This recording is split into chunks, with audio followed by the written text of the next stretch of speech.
Romeo बाब number 10। भाइयों, मेरी दिली आरज़ू और मेरी खुदा से दुआ यह है कि इसराइलियों को नजात मिले।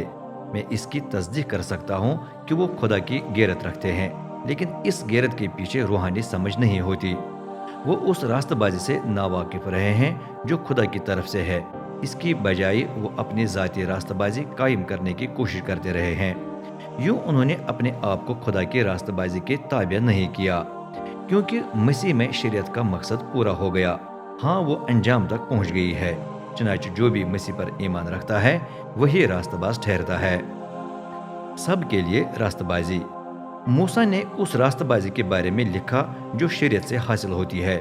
जो शख्स यूं करेगा वो जीता रहेगा, लेकिन जो रास्तबाजी ईमान से हासिल होती है वो कहती है, अपने दिल में न कहना कि कौन आसमान पर चढ़ेगा ताकि मसीह को नीचे ले आए। ये भी न कहना कि कौन पाताल में उतरेगा ताकि मसीह को मुर्दों में से वापस ले आए। तो फिर क्या करना चाहिए? ईमान की रास्तबाजी फरमाती है, ये कलाम तेरे करीब बल्कि तेरे मुंह और दिल में मौजूद है।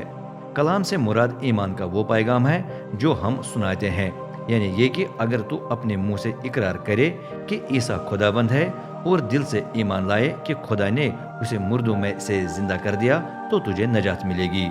क्योंकि जब हम दिल से ईमान लाते हैं तो खुदा हमें रास्तबाज करार देता है, और जब हम अपने मुंह से इकरार करते हैं तो हमें नजात मिलती है। यूं कलाम मुकद्दस फरमाता है, जो भी उस पर ईमान लाए उसे शर्मिंदा नहीं किया जाएगा। इसमें कोई फर्क नहीं कि वो यहूदी हो या गैर यहूदी, क्योंकि सबका एक ही खुदावंद है जो फयाजी से हर एक को देता है जो उसे पुकारता है। क्योंकि जो भी खुदावंद का नाम लेगा नजात पाएगा। लेकिन वो किस तरह उसे पुकार सकेंगे अगर वो उस पर कभी ईमान नहीं लाए? और वो किस तरह उस पर ईमान ला सकते हैं अगर उन्होंने कभी उसके बारे में सुना नहीं?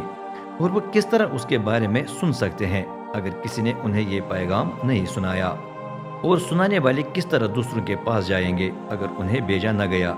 इसलिए कलाम मुकद्दस फरमाता है, उनके कदम कितने प्यारे हैं जो खुशखबरी सुनाते हैं, लेकिन सब ने खुदा की ये खुशखबरी कबूल नहीं की। यूं यशायाह नबी फरमाता है, ए रब, कौन हमारे पैगाम पर ईमान लाया?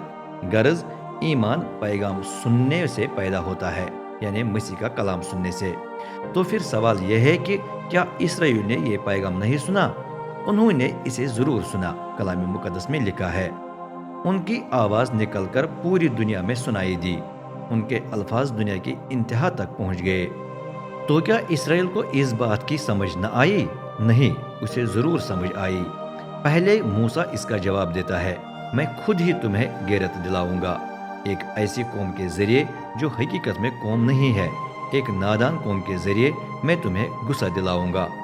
और यशायाह नबी ये कहने की जुर्रत करता है, जो मुझे तलाश नहीं करते थे उन्हें मैंने मुझे पाने का मौका दिया, जो मेरे बारे में दरियाफ्त नहीं करते थे उन पर मैं जाहिर हुआ।